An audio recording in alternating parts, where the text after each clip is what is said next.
等到这一刻。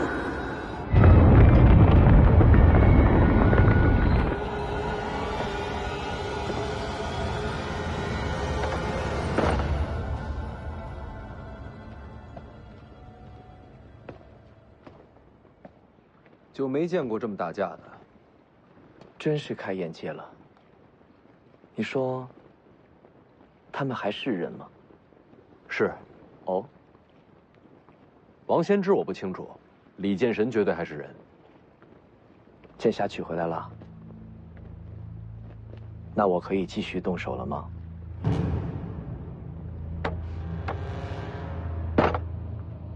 你觉得你还有机会吗？李剑神刚出剑，你觉得他还顾得上你吗？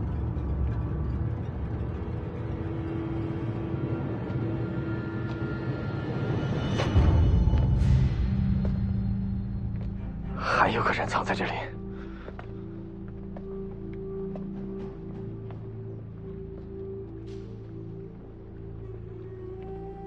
桃花剑神在此，不仅仅是为徐凤年吧？见过赵老天师。你认得我？虽未谋面，却也听闻过赵老天师的风采。也是难得。知道我的人极少，怎么就遇上一个？你运气不错。没明白。李淳刚和王先知动手之后，我就能杀你了。可偏偏新湖内，感受到武帝城外有绝世高手，便想着再等等。没想到等了个桃花剑神的报恩局。方才阁下与武奴动手时，藏了手段，闹着玩玩，何必较真呢？敢问阁下的身份是？被认出来就不瞒了。贫道龙虎山赵玄素。宣字辈，世子，宣字辈可比当今的龙虎掌门还高了2倍。眼前这位，怕是已经活了2个古稀。猜到阁下要对我动手，但没想到辈分这么高，也是难为赵老神仙了。这几日还要管我叫大哥，我都不在乎，你在乎什么？敢问阁下还杀我吗？本来还是该杀一杀，毕竟邓太阿在，该留几分面子。前辈也是来杀徐凤年的。方才邓前辈说过，他的恩情已经报完了，之后徐凤年的生死均与他无关。眼前这位世子，还是可以杀一杀的。晚辈愿与前辈联手。如果桃花剑神不出手，眼前这些人是拦不住前辈的。下面的拂角红甲是你的，若前辈喜欢，可拿去赏玩。你就是赵凯。前辈知道我。徐凤年我不杀了，杀你也一样。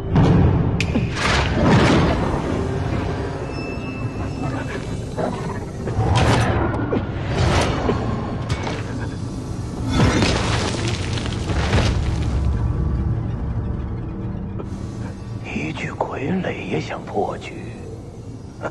晚辈要是说错话做错事，愿向前辈谢罪。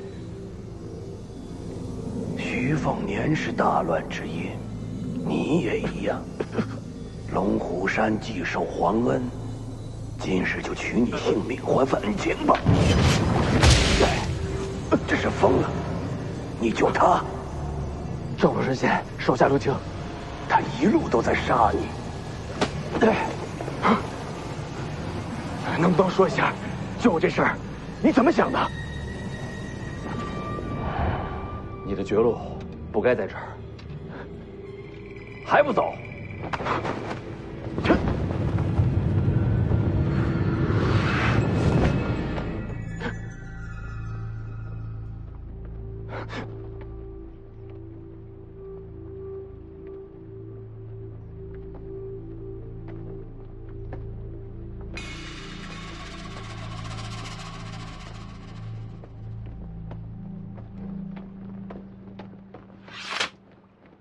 想来想去，也想不出你救他的理由。按常理来说，你应该是疯了。有可能。可我知道，你小子心思极深。你救他，必定是有一个极其重要的原因在。给赵老神仙赔罪。现在的年轻人真是越来越了不得。要不是邓太阿在，我真该杀了你。还请赵老神仙手下留情，放过那2位。反正将来都是你自己的结束。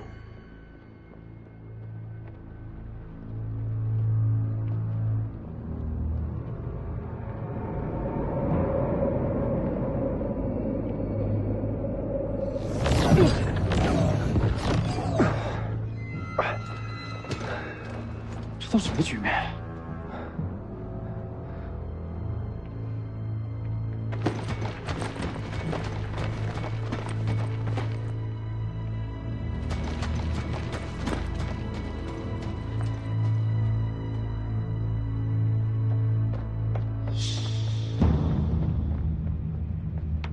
多谢老神仙。老神仙这次来武帝城，不仅仅是为了杀人吧？自然是为了开天门求飞升。天门，武学到了极致，就有飞升为仙的机会。要飞升，就要打开天门。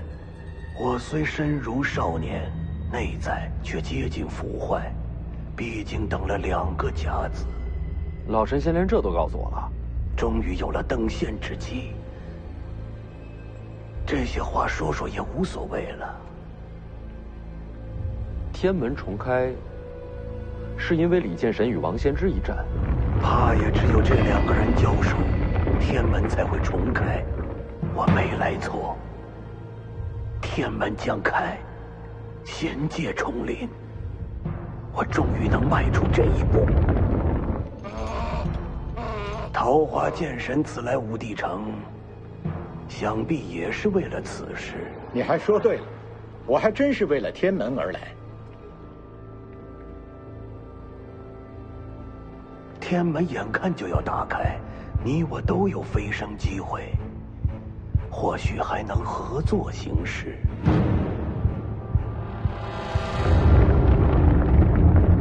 这2人全力交锋了。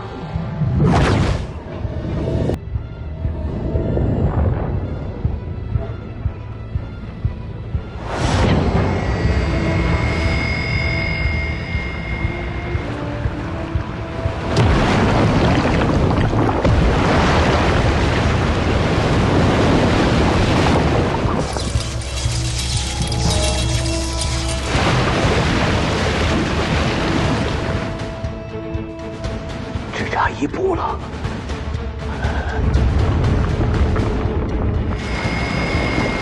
白大妈，天门将开。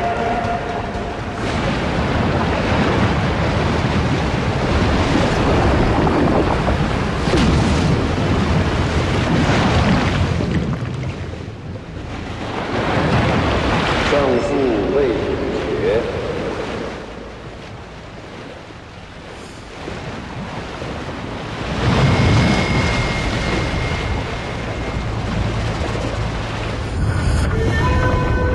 王仙芝在做什么？怎么停手了？数十年来唯一一次开天门的机会，他们俩就准备放过了不成？或许他们2位不愿飞升呢？不愿飞升？为何不愿？或许比起仙界，他们更想留在人间。人间有什么可留的？这种机会怎能错过？如今契机已成，再加一份力，便能打开天门，迎回仙界。既然如此，就由我来打开天门吧。剑戟！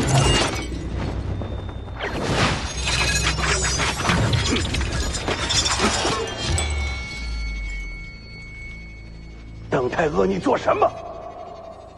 老天师方才有句话说错了，邓某此来武帝城，确实是为了仙界天门，只不过不是等他打开。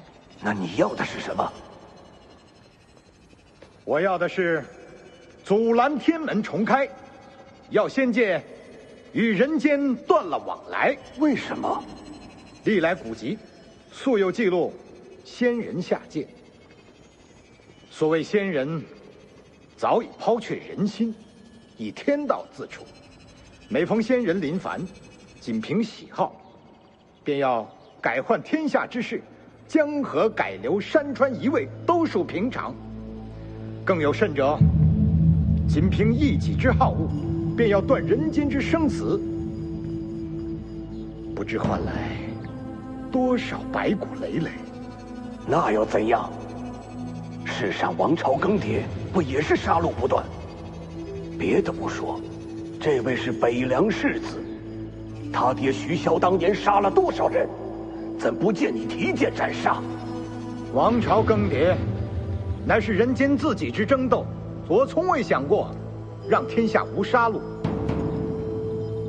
说起来，我自己所练的就是杀人之剑。可是人间之事，自然由人来决定。这人间不需要仙人。就为这个，你要拦下天门重开，断了天下武学者的前进之路吗？哼，邓某从来就不是讲道理的人。你拦我飞升之路，你我便是不共戴天之敌。你也拦不住我。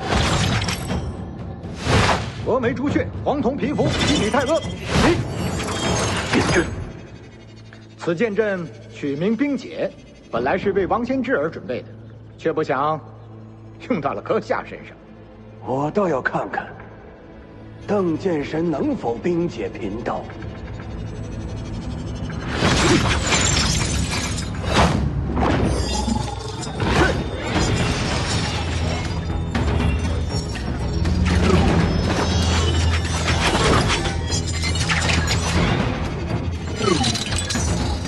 星辰之力，雷池之威。邓太和，你怎敢如此？是。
邓太和，你走我飞升之路，我必要杀尽你血脉气蓬。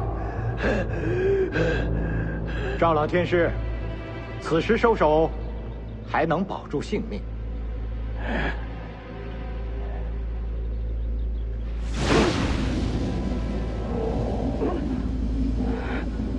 你这又何苦呢？如此作为，岂不是断了自己的生路？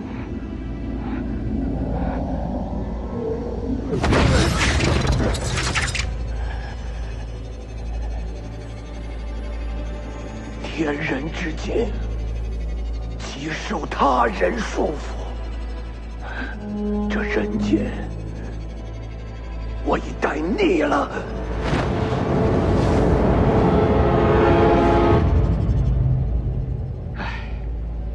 生而为人，却逆了人间，哼，何其可笑！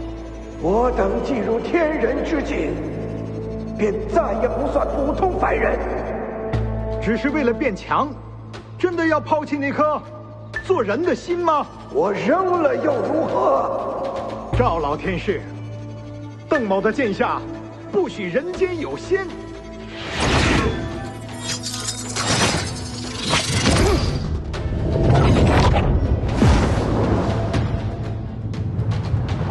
徐凤年，他既然与你有恩，我就让他死在你面前。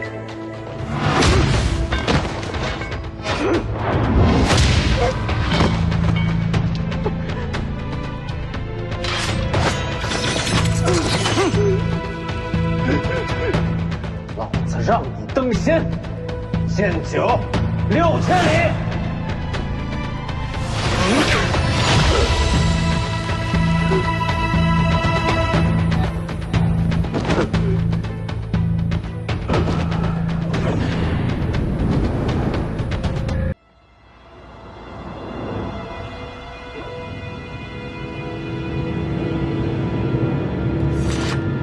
快退！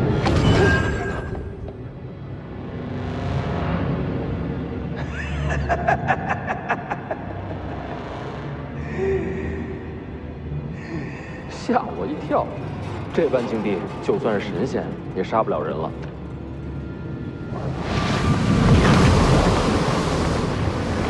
不是杀你，只是坏你气运。徐凤年，你这身大黄庭终究不是你自己得来的，我将自身气运、武学之路都送给你，同时也是将我的劫数一并给你。若你从小习武，并无大碍。可现在嘛，你气机必将紊乱，天人难救。就算神魂俱灭，也要在邓太阿面前杀你才好。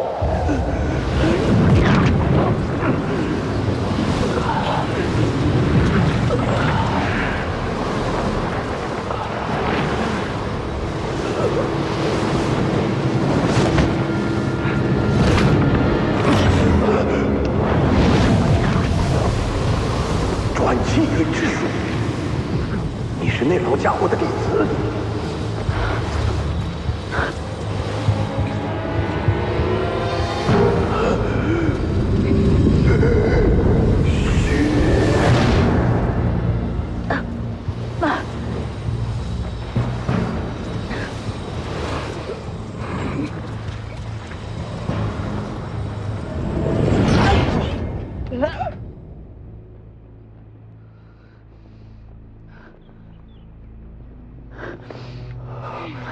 为什么救我？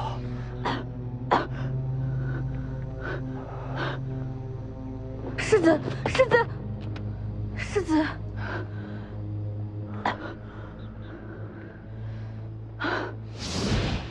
因为在我最绝望的时候，你娘曾给过我一线生机。娘娘。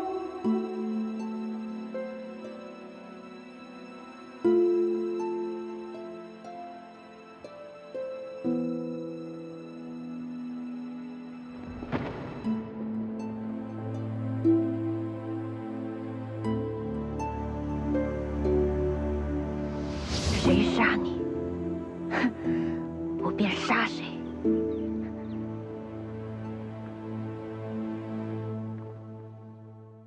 什么都没说。没说。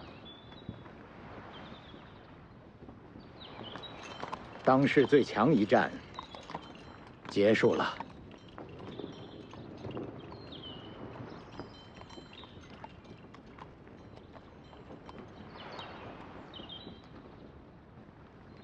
好像还行，就是有点晕。龙虎山那位临死将自身武学路数强送于世子，本意呢是想乱你内息，削你气运，结果被那位呵呵姑娘强转气运，替你接了过去。世子如今伤势已无大碍，休养一段时间就好。那丫头会怎样？不知道。转气运之术世上罕见，我也不大了解。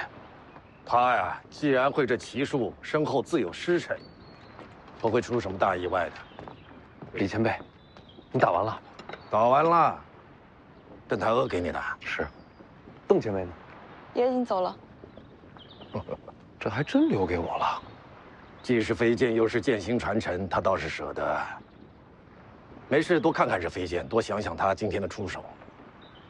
您不是说要我走自己的路，少看别人的武学吗？有我传你建议，别家武学还有什么必要去学？不过这邓太阿的飞剑倒是可以借鉴借鉴啊。就是这剑太秀气了，颜色还那么艳，小女娃的鉴赏水准不超过8岁那种。幸亏邓前辈走了，不然您还得再打一场。打就打呗，老夫打不过王先知，还打不过邓太阿了。中海之上，前辈输了，胜负未分呢，但再打下去怕是要输。没打完，不打了，再打下去要冲开天门了。真有仙界，仙人有什么不一样？嘿，都是自认为仙人的蠢材而已。您知道所谓仙界的秘密？那种破事你现在用不着知道。就你这身手啊，那地方的事对你来说还早着呢。您说什么就是什么。不过话说回来，这一战既然没打完，就不能算输。没准打下去，就是王先知油尽灯空呢。哎，输了就输了。王先知底子扎实，悟性又高，修为稳步上升。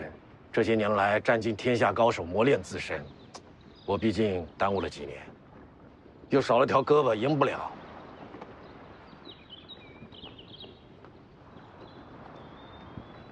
反正我心中，您才是天下第一。谁会在乎啊？打得尽兴就好。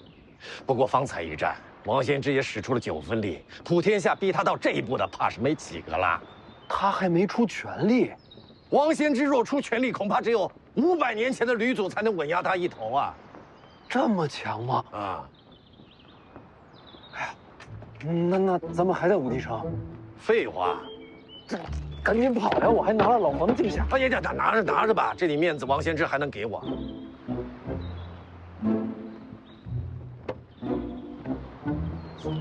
那什么，那您面子有多大？你要干嘛？我能跟王先知聊2句吗？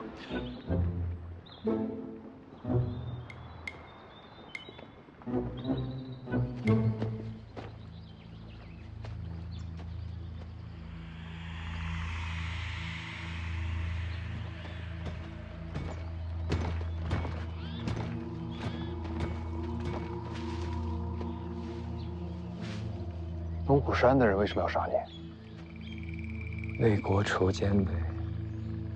谁是奸？我，徐凤年啊，都是。你等等，徐凤年我还能理解，毕竟北凉是王朝心腹之患。你呢？你不是说你是皇子吗？没法子，谁让我是私生子呢？我杀徐凤年，本质就是为了挑起天下战乱，借机长兵。如今这心思被看穿了，要杀我也是应该的。谁看穿你？龙虎山？龙虎山就是打手，背后的主使者8成是张居禄了。那老头精得很，瞒他太难。所以，你理解龙虎山杀你的缘由？挺理解的。换我，我也杀。杀我一人，消除未来乱局。我既然不甘平庸，一个后果，当然自个儿接着，不怨别人。你连背后主使都猜到了？是啊。那你怎么还一脸想不明白的样子？我就是想不明白，他为什么要救我。福将红甲都认出来了，一路杀他也坐实了，他跟我只能是不死不休啊！凭什么救我？想和你画地为友。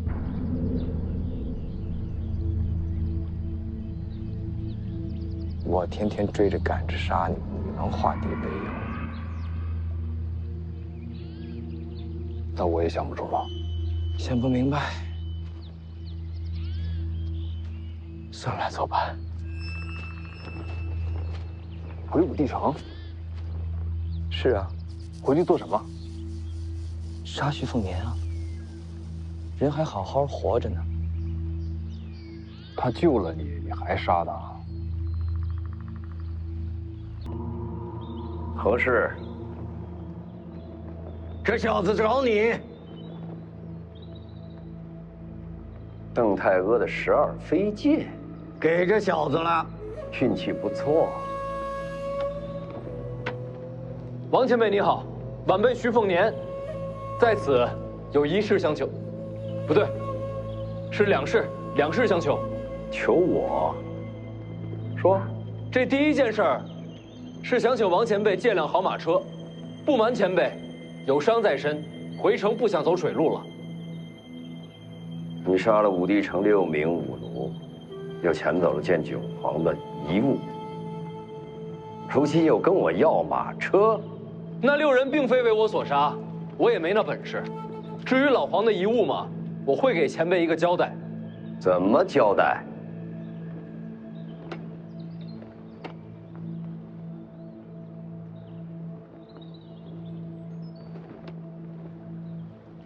老黄和李剑神都是徐某长辈，他们2人未完之事，我徐凤年接着。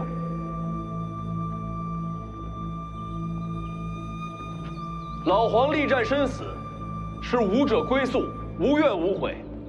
这件事儿，我从未怪过您。至于李前辈今日一战，也输了，胜负未决。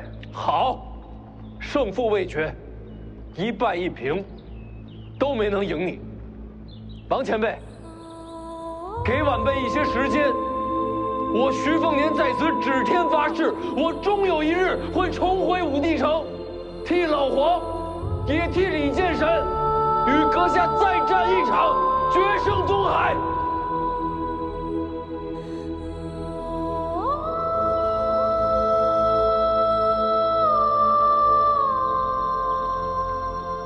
你在约战？正是。不仅约战，还要赢你。如今的年轻人胆子真大呀！行吧，那我也疯一把。我这辈子从来没赢过你，王献之，这最后一次机会，我就托付给这小子了。你信他吗？这剑道好在哪儿啊？好就好在，它有传承。时下的年轻人敢和我当面约战的，你是第一个，恐怕也是最后一个。好，等你来。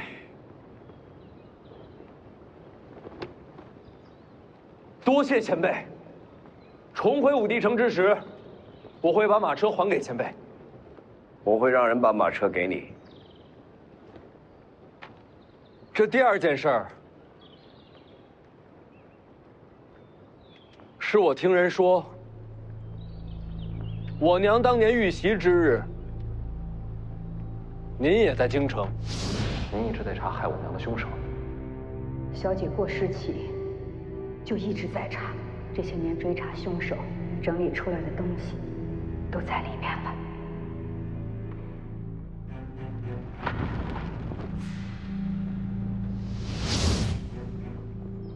当时我是在京城，我家人调查记录此事的小册上，记录了此事，但从未有人把您当作疑凶，因为我们都清楚，当日若是您真出手，我娘不可能活着离开京城。我去京城与他无关。我只想问前辈，当年有谁围杀了我娘？那几日是见到几个不该出现的人来到京城，不过那一战，我没撞到。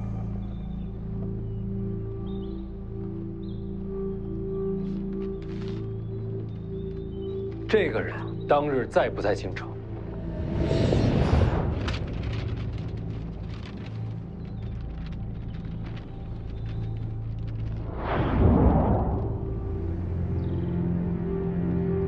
他在。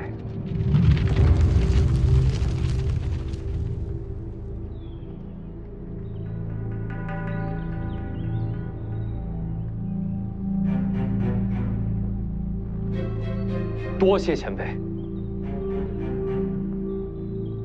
除他之外，还有谁在？我不记得名字啊，我只记得是瞧见北莽的人也在京城。北莽的人，高手，差不多吧。对于我来讲，都一样。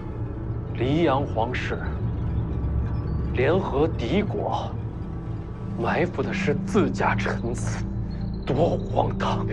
你别激动啊。多谢前辈。你打算怎么做？看来徐某回家之后，要再出一次江湖了。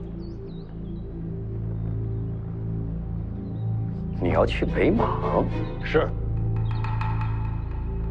别忘了咱们的约战。放心，晚辈不会死在北莽。王前辈，最后一句。你这问第3件事了。老黄临死前说了什么？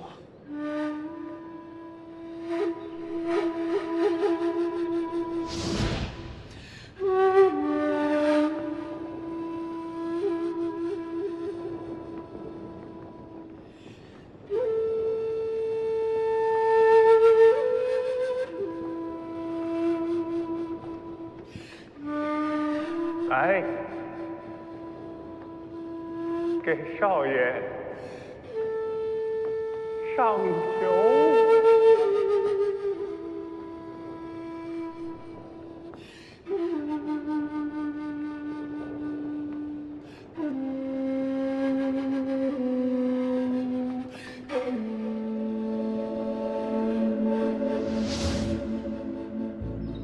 他看着哪边？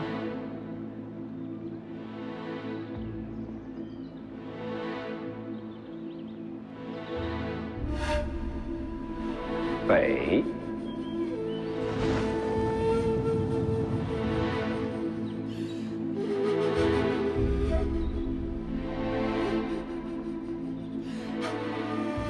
少爷，等我回来，带着东海的酒，咱俩一块儿喝。行。哎呦，人都这么满。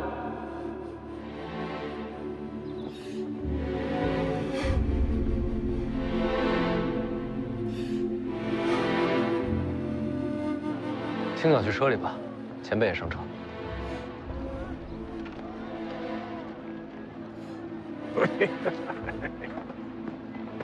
世子先走，我把船上凤子营兄弟叫上，回头就赶过来。舒修也去，嘱咐船夫顺江而回，送去北凉。是。走。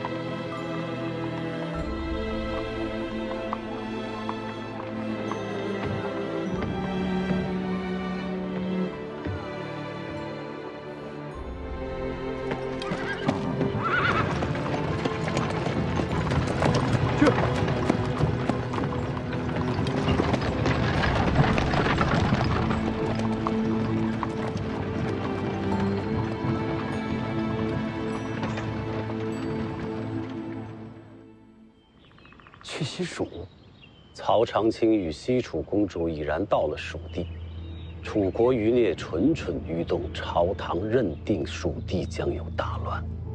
这是机会。正是，朝廷需要有人去蜀地平乱。难道是我？还能是谁？可是，按理说不该轮到我。许萧不能去。西蜀若归北凉，天下都要姓许了。顾建堂呢？顾建堂告病，陛下也不敢放这样的猛虎出山啊。也对，西蜀掌兵必须是陛下信任之人。大师傅，可是还有其他几个皇子在，那几位，谁愿意去与曹长青对决生死啊？犹豫的犹豫，忌惮的忌惮，这是千载难逢的机会。我把这奔赴西蜀掌兵平乱的差事，替你拿到手了，这是陛下必知。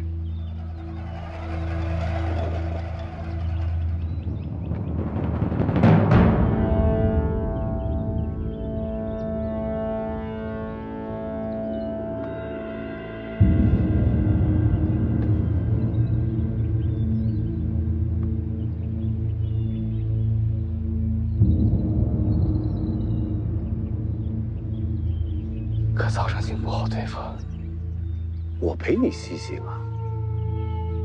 更重要的是，你没必要与曹长青为敌呀。我问你，楚人最终目的是什么？回家。没错，潜藏蜀地只是权宜之计。等曹长青与那位西楚公主收拢旧部之后，他们必定会离开西蜀，重归楚地。到那时，西蜀再无掣肘之人，而你执掌兵权，名正言顺，那时你就是新的西楚之王。就怕到时一道圣旨，收回我的兵权。这样的旨意，你会接吗？边境外，蛮荒。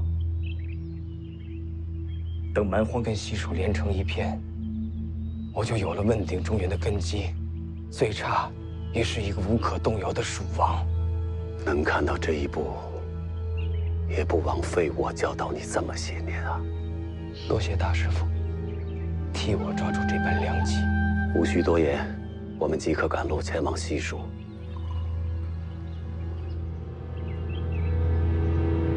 这人是谁呀？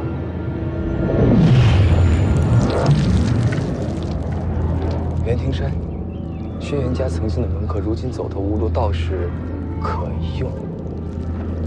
袁庭山欲为蜀王掌中之刀，斩尽仇手。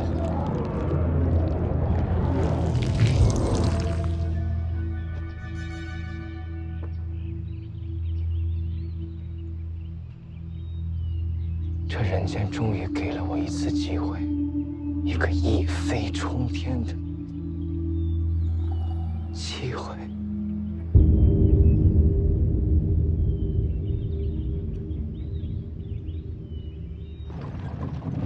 终于返程了。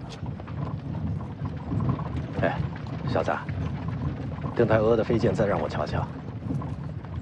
青鸟，帮我打开。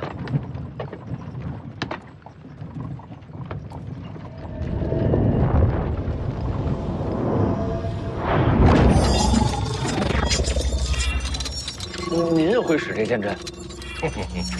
剑道出行时千万条路，到终了又好似殊途同归。可这只是假象，小子，没有殊途同归。这邓太阿的飞剑与老夫的御剑瞧着相似，实则天差地别。这其中的道理不好说，越说越错，你自己领悟。好活，当上。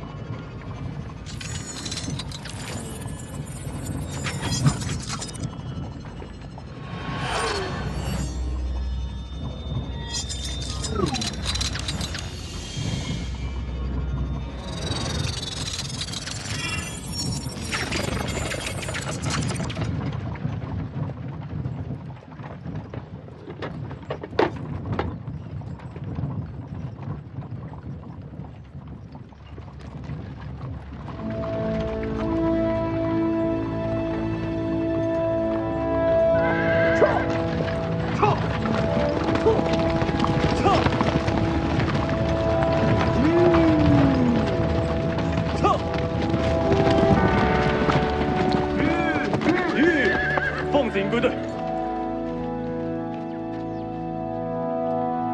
回家了！撤！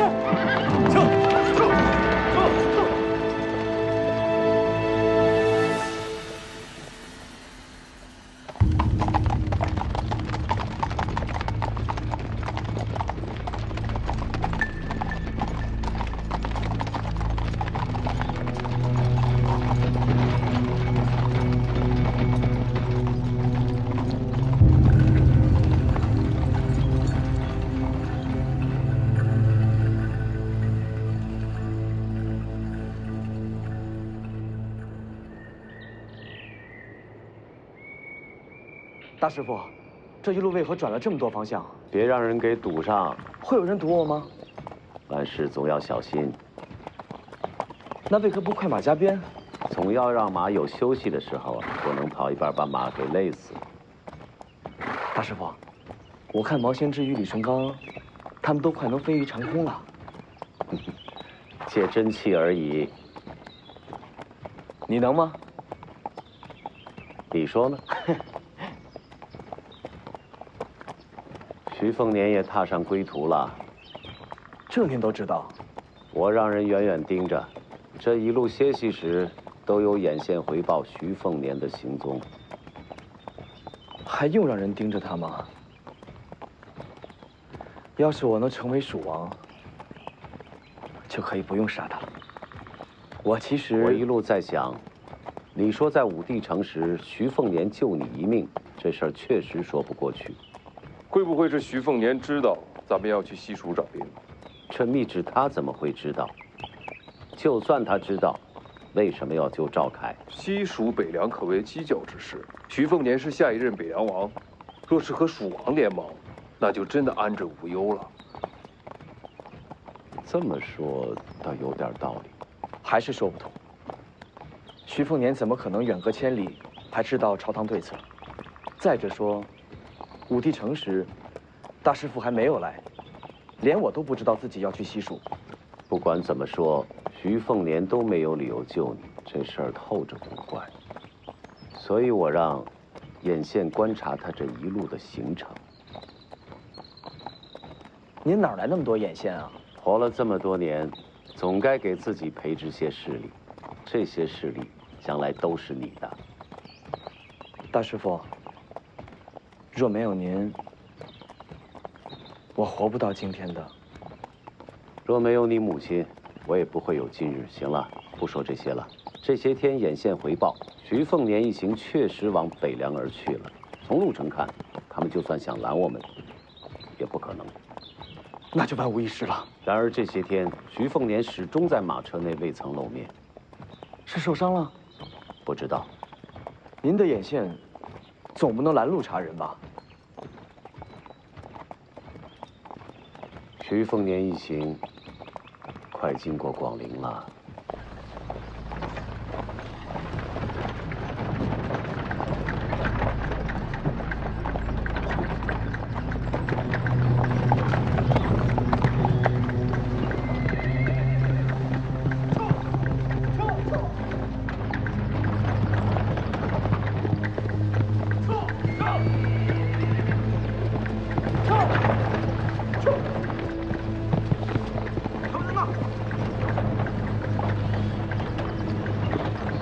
我给广陵王赵毅传了消息。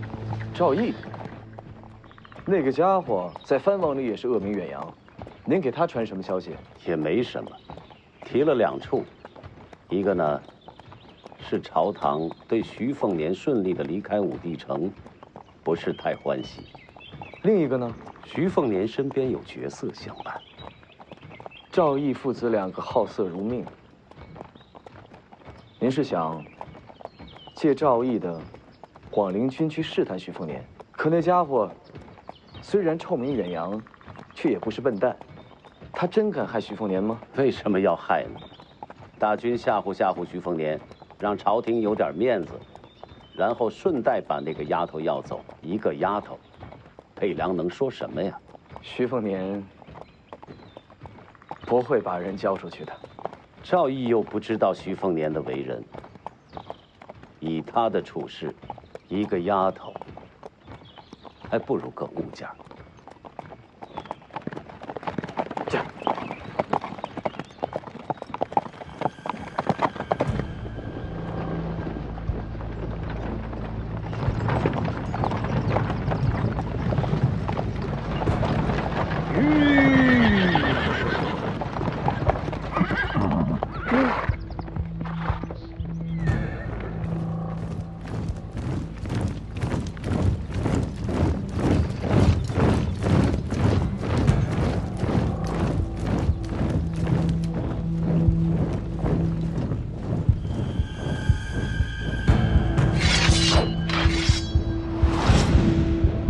前辈。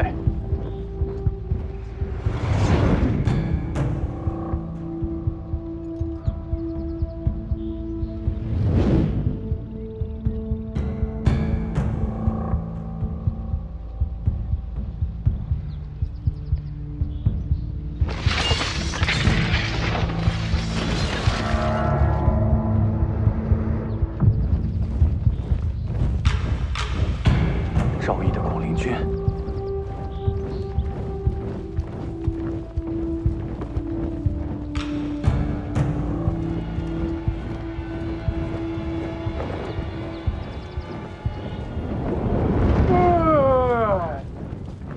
李前辈，这怕是要过千了。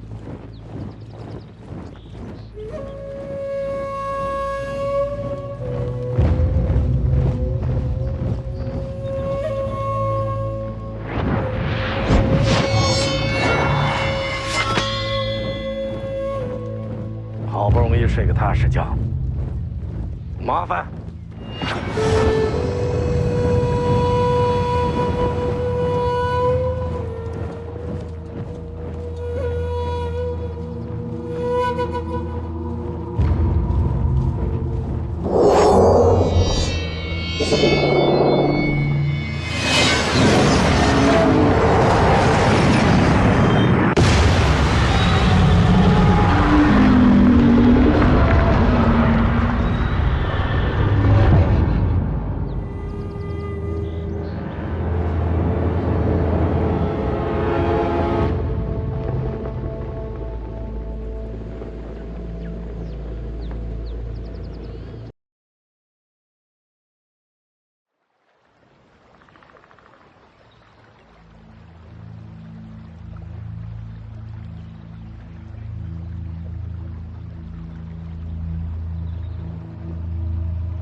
别动手！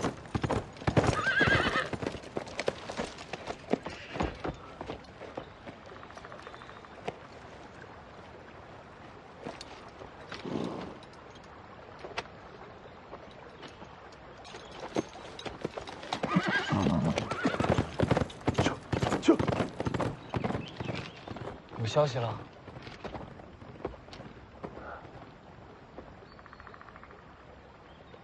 广陵军出动，李淳刚走出马车，一剑横空。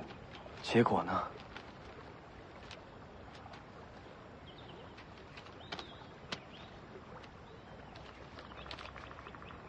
赵毅派出多少兵马？2000余人。李淳刚一人一剑。一人一剑，此次再无人敢阻拦车前，一路被去了。真厉害！徐凤年呢？出来没有？李淳刚既然还在马车上，徐凤年自然也在，就算不在也不重要了。有我陪你西行。李淳刚不来，谁拦得住你？那就万无一失了。这一夜难得睡得踏实。大师傅，咱们上路吧。我已经等不及，赶去西蜀了。好。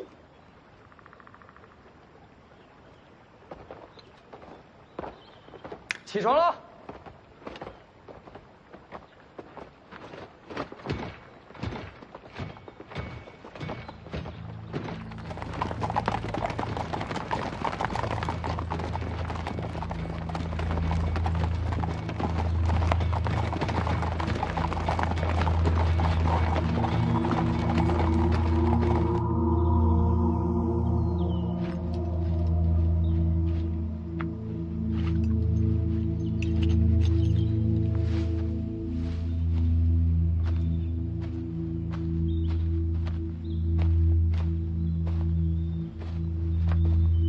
大师傅，为何不骑马了？骑马，人多眼杂，有下面的路，走水路更安全。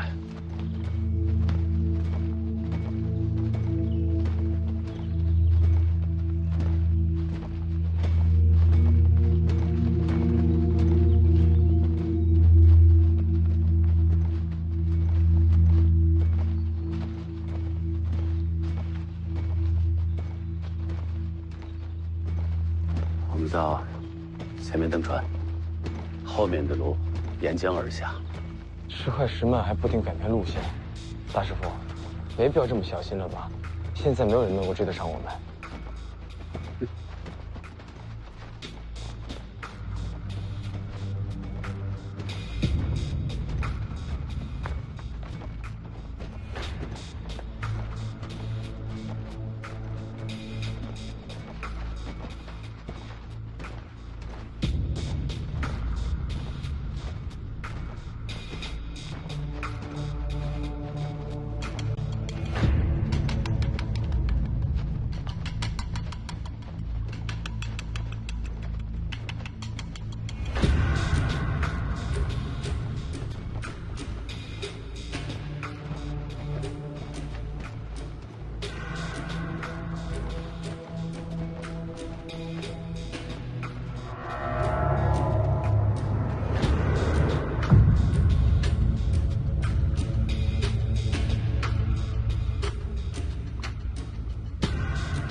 怎么可能？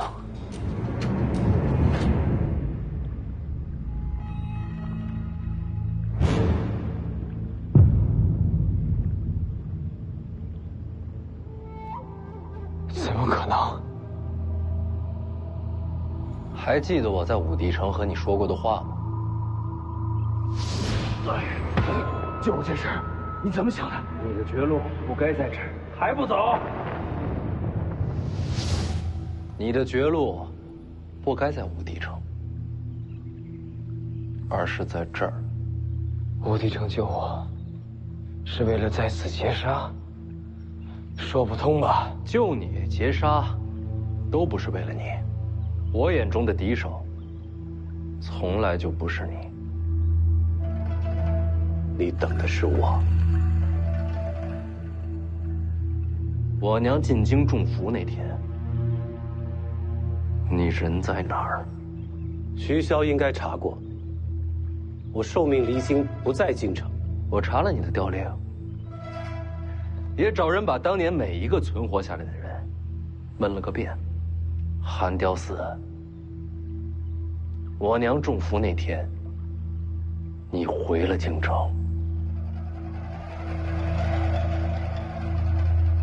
这么说，是有人看见我了？是有人看见了，但不认识你。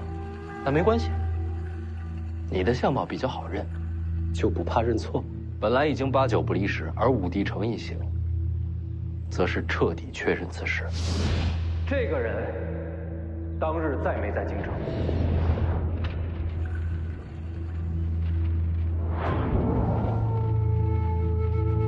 他在。你在京城，为什么在？因为皇室围杀我娘，需要你这个大内第一高手坐镇，但你们也害怕北凉事后报复，所以做了你不在京城的假调令。谁能想到，我娘她居然能逃出升天？那段时间你们应该很怕吧？怕北凉起兵杀进京城，但是并没有。因为我娘没有把这件事说出来，为什么？因为天下初定，若此时再起杀机，世间又将陷入战乱，生灵涂炭，万劫不复。为了天下人，我娘瞒住了此事，她很了不起。可这样的大局，你们在乎过吗？北凉如此强悍，换了哪位君王不担心呢？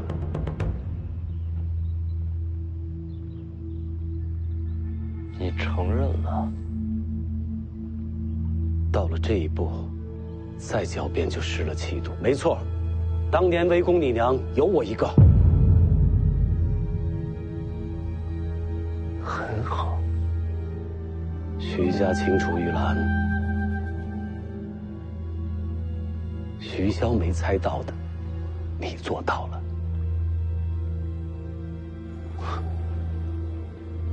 你就这么小看徐骁？这么多年以他的能力啊，我不相信他没有怀疑到你。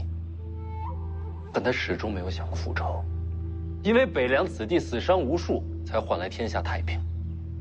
他不敢为了一家私仇再起刀兵，让天下陷入战乱。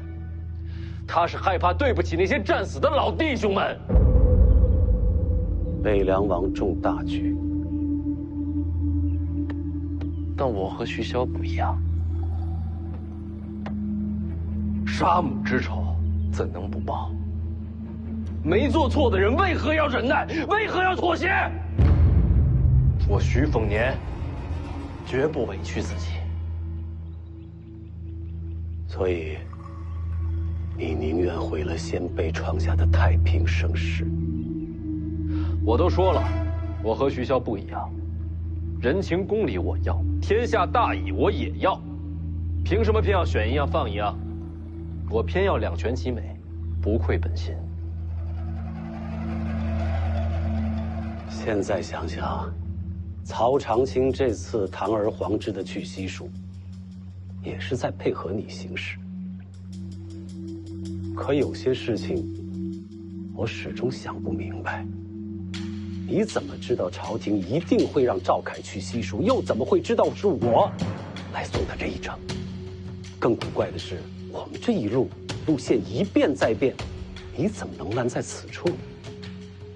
自然是有人通风报信。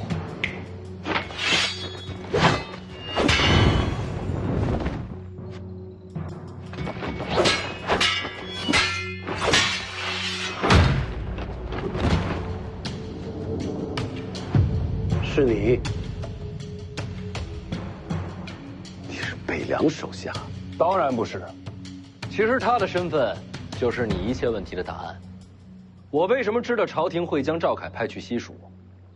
自然是有人在朝中帮我将局势推向这一步，同时又在与我互通有无。你到底是谁的麾下？你没看我是用刀的吗？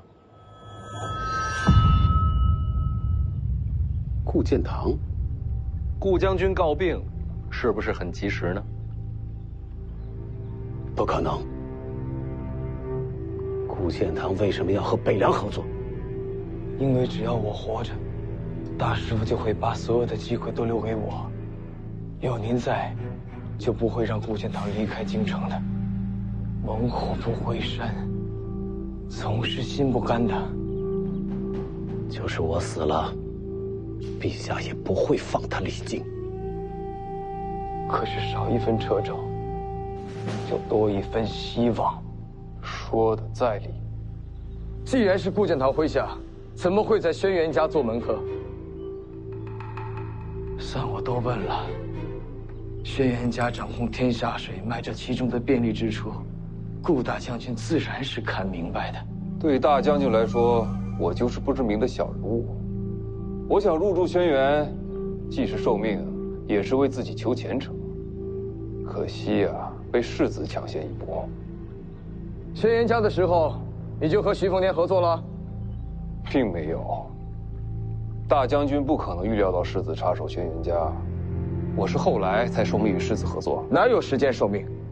何况，你也没有机会与徐凤年交。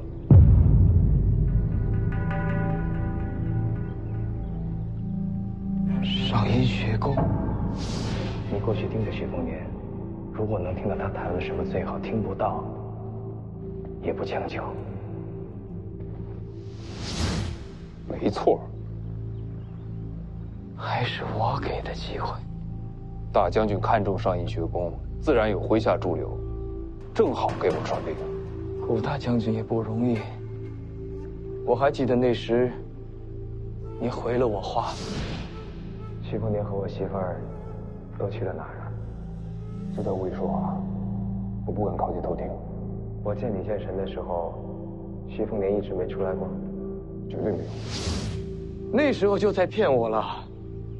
对不住，你挡了大将军的路。谁？袁庭山。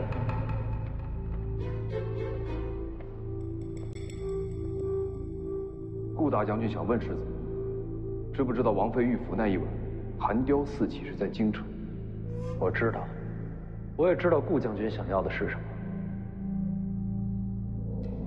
可以谈。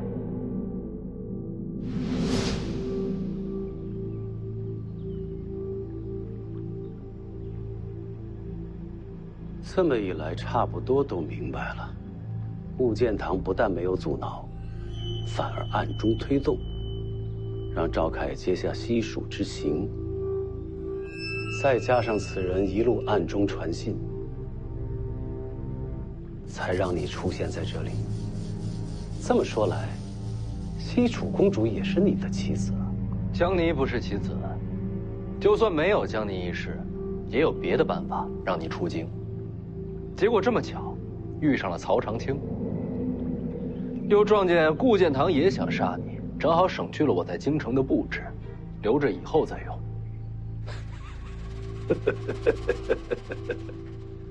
谋划倒是不错，可惜呀，顾建堂没法亲自来，就不陪你聊了。我们上船。